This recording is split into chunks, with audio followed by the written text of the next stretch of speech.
దమ్మున్న నాయకుడు వచ్చాడని మీరే చెప్పారు. దమ్మున్న నాయకుడు వచ్చారని మీరే చెప్పారు. అక్కడ ఉస్మానియా యూనివర్సిటీకి వచ్చి స్వయాన గౌరవ ముఖ్యమంత్రి గారే వచ్చి ఏం చెప్పారు, 40,000 ఉద్యోగాలతో మేము వస్తామని మీరే చెప్పారు కదా. పేపర్ స్టేట్మెంట్లకి టీవీలకి మీరు అందరు చూశారు కదా.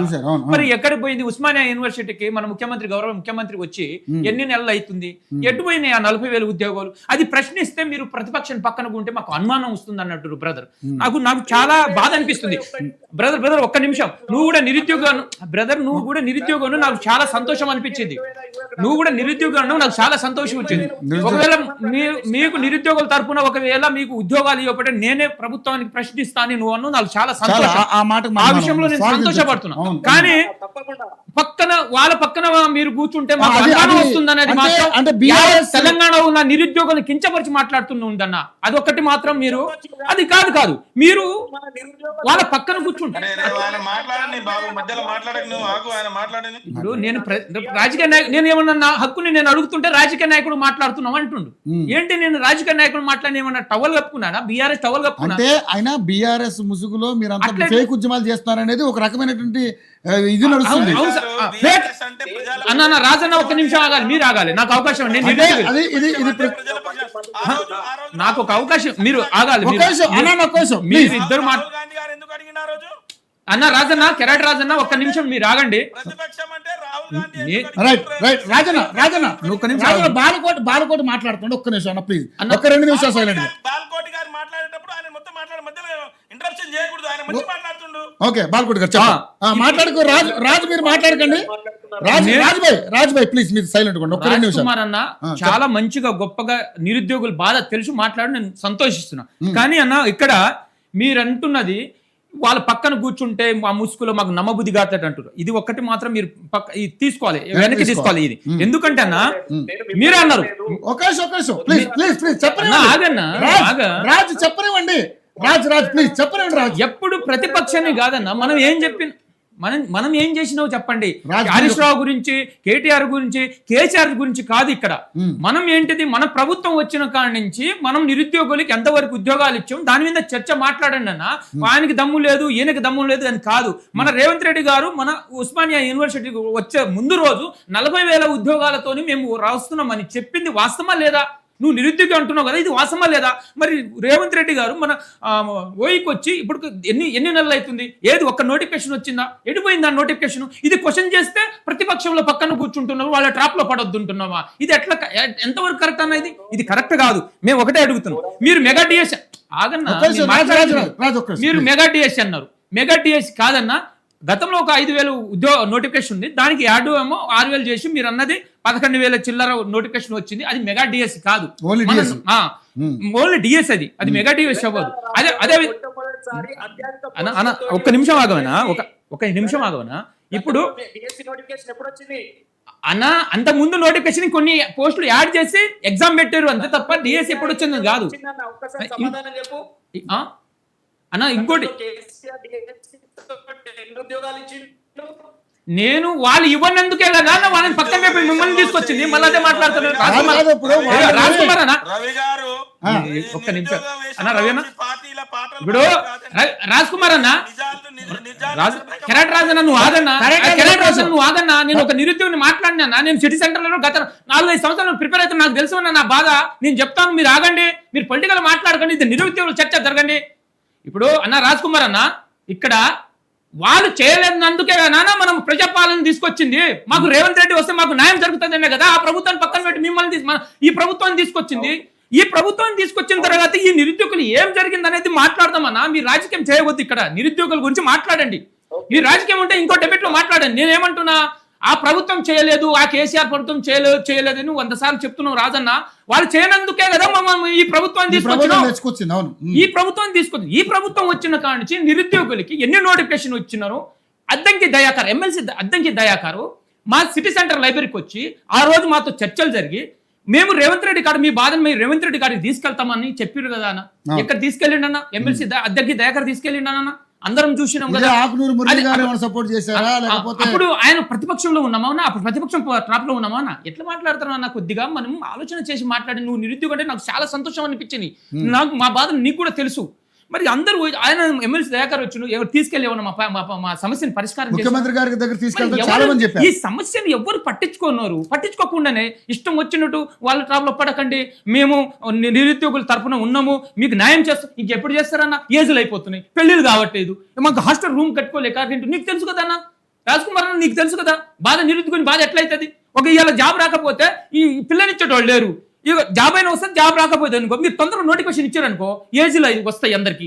నువ్వు నోటిఫికేషన్ లేట్ చేసినప్పుడు ఏజ్లు ఎట్లా వస్తాయన్నా చెప్పు. ఒక డిపార్ట్మెంట్కి ఏజ్ ఒక లిమిట్ పెట్టినప్పుడు మీరు తొందరగా నోటిఫికేషన్ ఇస్తే అందరికీ ఎలిజిబుల్ అవుతుంది. ఎలిజిబుల్ అయినప్పుడు ఏంటంటే వస్తే జాబ్ వస్తే, రాకపోతే వేరే వర్క్ చూసుకుంటారు. ఇదే అడుగుతున్నాం మేము నిరుద్యోగ. మీరు ఏం మాట్లాడుతున్నావు? మీరు ప్రతిపక్షం అంటున్నారు. ఇది కరెక్ట్ కాదు. ఇది ప్రజాస్వామ్య దేశం, ఇది గుర్తుపెట్టుకోవాలి. ఈ చర్చ ద్వారా నేనేమంటున్నట్టు, ఈ డిబేట్ ద్వారా కాంగ్రెస్ ప్రభుత్వాలకి మీకు తెలుసు నిరుద్యోగులు ఏం చేశారో ఎట్లనేది. మేమేమంటున్నాం, వాళ్ళు చేయనందుకే ఈ ప్రభుత్వాన్ని తీసుకొచ్చినాం కాబట్టి మాకు న్యాయం జరుగుతుందని, మా ప్రజాస్వామ్యం బద్దంగానే మాకు ఇచ్చిన హక్కుని మేము అడుగుతున్నాం.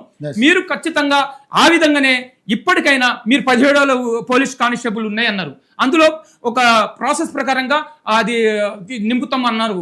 అయితే ప్రాసెస్ ప్రకారంగా 5,000 నువ్వు నోటిఫికేషన్ ఇచ్చినావు అనుకన్నా, నువ్వు అన్నట్టే 5,000 నోటిఫికేషన్ ఇస్తే ఈ ప్రాసెస్ దాదాపుగా రెండు సంవత్సరాలు పడుతుంది అన్న. ఫిలిమ్స్ ఎగ్జామ్ పెడతారు, తర్వాత ఈవెంట్స్ పెడతారు, ఒక 3 నెలలు, తర్వాత మెయిన్స్ పెడతారు. ఈ ప్రాసెస్ జరిగేసి దాదాపుగా 2 సంవత్సరాల పైన పడతాయి పోస్టులకు పోయేసరికి.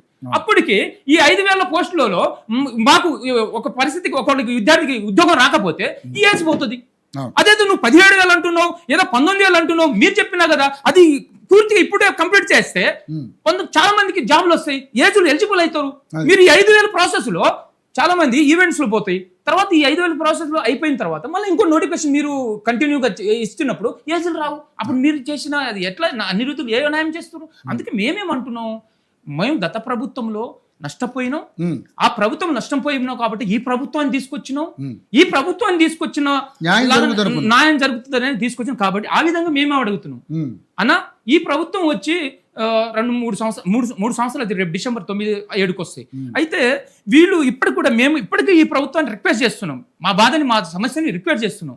ఏమని చెప్తున్నాం అన్న, ఏడాదికి 2 లక్షల ఉద్యోగాలు అన్నారు. సరే ఏడాది కాకపోయినా ఇప్పుడు 2 సంవత్సరాలు కంప్లీట్ చేసి 3వ సంవత్సరం నడుస్తున్నప్పుడు కూడా మేము పూర్తిగా మీరు ఏడాది కన్నా కూడా ఈ 5 సంవత్సరాల్లోనే ఈ 2 లక్షల ఉద్యోగాలు ఇచ్చే ప్రయత్నం చేయండి. మీరు చేతనైంది మీరు చెప్పిన మేనిఫెస్టో కాకుండా చేయండి. అది కూడా ఇమీడియట్ గా తొందరగా చేయండి. ఎందుకు అడుగుతున్నామంటే మీరు తొందరగా చేస్తే మాకు ఏజ్ ఎలిజిబుల్ అవుతుంది. ఏజ్ ఎలిజిబుల్ అయిందనుకో వస్తే ఉద్యోగం వస్తుంది, రాకపోతే వేరే వర్క్ చూస్తాం. ఇది ఒకటి ప్రాసెస్. ఇంకోటి అదే విధంగా మేమేమంటున్నామంటే తర్వాత ఇప్పుడు మా డిమాండ్, ఇప్పుడు ఈ పోలీస్ ఈ వారం రోజుల నుంచి 10 రోజుల నుంచి మేము చూస్తున్నాం. మా డిమాండ్ ఏముందంటే, ఈ ప్రభుత్వం వచ్చి 3 సంవత్సరాలు అవుతుంది కాబట్టి చాలా మందికి ఏజీలు అమ్మటే వచ్చిన ఏడాదికి నోటిఫికేషన్ ఇచ్చే ఏజ్ వచ్చేది.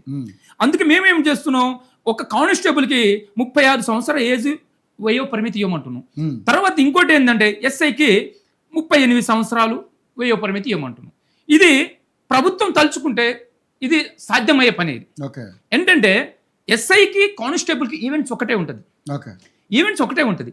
మరి ఎస్ఐకి 30 సంవత్సరాలు మీరే ఇప్పుడు ఏజ్ రిలాక్సేషన్ ఇచ్చినప్పుడు అది కానిస్టేబుల్కి ఇవ్వడానికి మీకేమి ఇబ్బంది అవుతుంది? మరి ఈవెంట్స్ సపరేట్ పెట్టట్లేదు. ఇక్కడ ఈవెంట్స్ ఒకటే ఉంటుంది. మళ్ళీ అప్లై చేయడానికి కానిస్టేబుల్కి ఒక ఫీజు ఉంటుంది, ఎస్ఐ ఫీజు ఒకటి ఉంది. మరి సపరేట్ ఈవెంట్స్ ఎందుకు పెట్టరు? ఫీజు 2 వేరే ఉన్నప్పుడు అప్లై చేయడానికి మరి ఈవెంట్ కూడా కానిస్టేబుల్ సపరేట్ పెట్టండి, ఎస్ఐకి సపరేట్ పెట్టండి. మరి ఎందుకు పెట్టరు అప్పుడు? మరి ఇక్కడ నేను ఒకటే అడుగుతున్నా, ఫీజులో వ్యత్యాసం ఉంది కానీ ఈవెంట్ లో వ్యత్యాసం లేదు. Same events. ఎస్ఐ క్వాలిఫై అయితే కానిస్టేబుల్ క్వాలిఫై అంటే, కానిస్టేబుల్ క్వాలిఫై అయితే ఎస్ఐ క్వాలిఫై. అట్లాగే మేమేం అడుగుతున్నాం అంటే, ఈ ప్రభుత్వం పట్ల మాకు కూడా గౌరవం ఉంది. మేమేం అడుగుతున్నాం అంటే రిక్వెస్ట్ చేసి అడుగుతున్నాం, బతిలా దండం పెట్టారు. లాంగ్ జంప్ ఏదో ఇది కూడా లాంగ్ జంప్. గతంలో వీళ్ళు 4 మీటర్ తీసుకొచ్చారు, దానివల్ల చాలా మందికి రిబ్బన్ పెట్టరు. అది ఎట్లా ఉంటుంది? నేనే ఏంటిది, ఇక్కడ టేక బోర్డు ఉంటది, ఇక్కడ రిబ్బన్ పెట్టారు. ఈ రిక్రూట్మెంట్ కంటే ముందు రిక్రూట్మెంట్ ఎట్లా ఉండేదంటే, మనం ఎంత దూకిందామంటే టేప్ బట్టి కొలిచేది.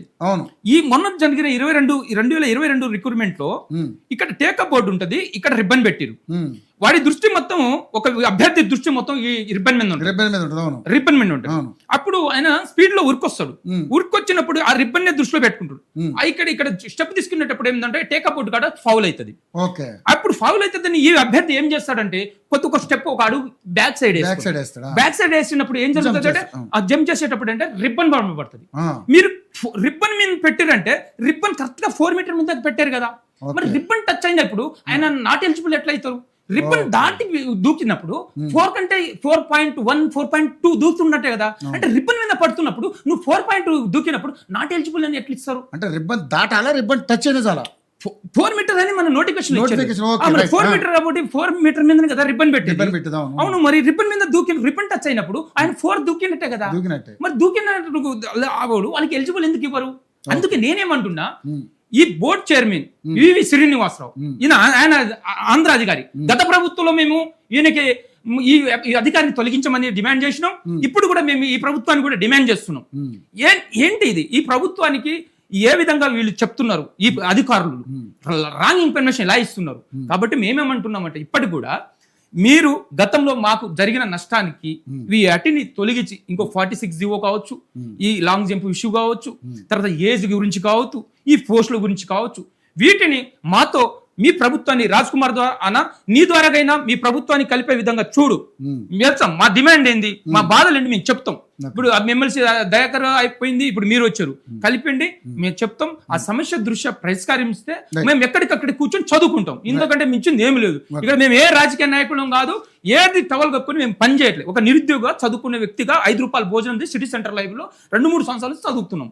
ఇది అన్న మేము ఇక్కడ చెప్పదలుచుకుంది ఈ ప్రభుత్వానికి. రైట్. ప్రభుత్వం మీద ఎలిగేషన్స్ కానీ, ప్రభుత్వం మీద వ్యతిరేకత కానీ వాళ్ళకి మాకు లేదు. మాకు కావాల్సింది మా నోటిఫికేషన్, మా ఉద్యోగాలను వాళ్ళు పాపం ఆవేదన వ్యక్తం చేస్తా ఉన్నారు. రైట్ మేడం, ఫైనల్ మీరు కూడా చెప్పండి.